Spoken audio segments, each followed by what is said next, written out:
আসসালামু আলাইকুম, welcome to my channel গল্প রান্না। তবে আজকে কোনো গল্প বলবো না, কোনো রান্না করব না। আজকে ঈদের দিন আমি ঘুরতে বের হলাম, তবে কোনো জায়গায় ঘুরতে যাইনি। আমি আমার বোনের বাসায় বেড়াতে আসছি। প্রথমে আমি আমার মেজো বোনের বাসায় গেছি, ওটার ভিডিও আমি করিনি, সেটা আপনাদের সাথে শেয়ার করতে পারলাম না, দুঃখিত। তারপর আমি আমার ছোটো বোনের বাসায় গেলাম, ওটার ভিডিও আমি করিনি, ওটাও আমি আপনাদের সাথে শেয়ার করতে পারলাম না। পারিবারিক বিষয়টা শেয়ার না করাটাই বেটার, ঠিক আছে? আর সবাই তো ক্যামেরার সামনে আসতে চায় না, আমি নিজেও ক্যামেরার সামনে আসি না, আর আমার বোনেরাও ক্যামেরার সামনে আসে না, তাই আর ভিডিও করা হলো না।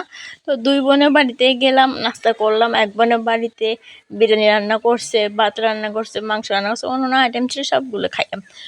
খাওয়ার পর তারপর যাত্রা দিলাম আমরা আমার ছোটো বোনের বাসায়। তো ওখানে গেলাম, ওখানে গিয়ে নাস্তা করলাম। নাস্তা করে কিছুক্ষণ বসে তারপর আমরা আবার রওনা দিলাম বাড়ির উদ্দেশ্যে। আরেক বোনের বাড়িতে যাওয়ার কথা ছিল, কিন্তু যাওয়া হয়নি, কারণ ওই বোনের এক আত্মীয় মারা গেছে, সেজন্য আর ওখানে যাওয়া হয়নি। যেহেতু এটা শোকের বাড়ি, শোকের বাড়িতে কি আনন্দ নিয়ে প্রবেশ করা যায়? শোকের বাড়িতে শোক নিয়ে প্রবেশ করতে হয়, তাই আর ওই বাড়িতে গেলাম না। তবে আমার বোন কল করছে, বলছে যে যাওয়ার জন্য, কিন্তু আমি বলছি না, দরকার নেই। শোকের বাড়িতে গেলে নিজের মনটাই খারাপ হয়ে যায়।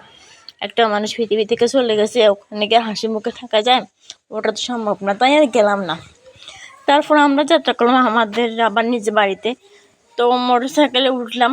আজকে কিন্তু একটা দুর্ঘটনা ঘটতো, একদম দুইটা মোটর সাইকেল সংঘর্ষ হতো। আমার হাজব্যান্ডেরটা আর অন্য একটা মানুষ, দুইজনে একসাথে আর একটুর জন্য হলে সব শেষ। তবে দোষ দুইজন মোটর সাইকেল চালাচ্ছিল, কিন্তু কোনো জনের দোষ না, দোষ হলো অটো রিক্সাওয়ালা। অটো রিক্সাওয়ালা মাঝখান দিয়ে ঢুকে যত নষ্ট করলো। নষ্টের মূল অটো রিক্সাওয়ালা। এখন বর্তমানে যতগুলা মানে অ্যাক্সিডেন্ট হয়, বেশিরভাগ অটো রিক্সার কারণে হয়। এটা মাঝখান বরাবর না বলে ঢুকে যায়, আর ওদের কারণে সব অ্যাক্সিডেন্ট হয়, ঠিক আছে? কিছু মানে এটা আপনারা হয়তো মানবেন না, কিন্তু আমি প্রায় জায়গায় দেখছি অটো রিক্সার কারণেই বেশিরভাগ অ্যাক্সিডেন্ট হয়। তো আমরা যাত্রা করলাম, এখন মোটর সাইকেল থেকে ভিডিওটা করতেছি। আমার কিন্তু হাতটা ভয়ে কাঁপতেছে, কোন সময় আমার হাত থেকে কেউ মোবাইলটা টেনে নিয়ে যায়, বা হাত থেকে মোবাইলটা পড়ে একদম চ্যাপটায় গেলে যায়, এই ভয়ে আছি। বেশিক্ষণ ভিডিও করবো না, হালকা হালকা ভিডিও করার পর আমি আর ভিডিওটা বন্ধ করে দেবো। তবে আমি এখন যে এলাকাটা ভিডিও করতেছি, এই এলাকাতে কেউ যদি থাকে আমার ইউটিউব চ্যানেলে, তারা অবশ্যই চিনতে পারবে এটা কোন এলাকা। সত্যি করে বলতে আমি নিজেও জানি না কোন এলাকা, কারণ আমার জামাইয়ের সাথে আমি গেছি, ও চিনে, ও নিয়ে নিয়ে ঘুরছে। আমি যেহেতু জানি না, আমি বলতে পারবো না কোন এলাকা। তবে এখানকার আশেপাশে মানে একদম অবস্থা খারাপ, মানে ভাঙা চূড়া রাস্তাঘাট, মানে ঠক্কর ধাক্কা খাইতে খাইতে আসছি।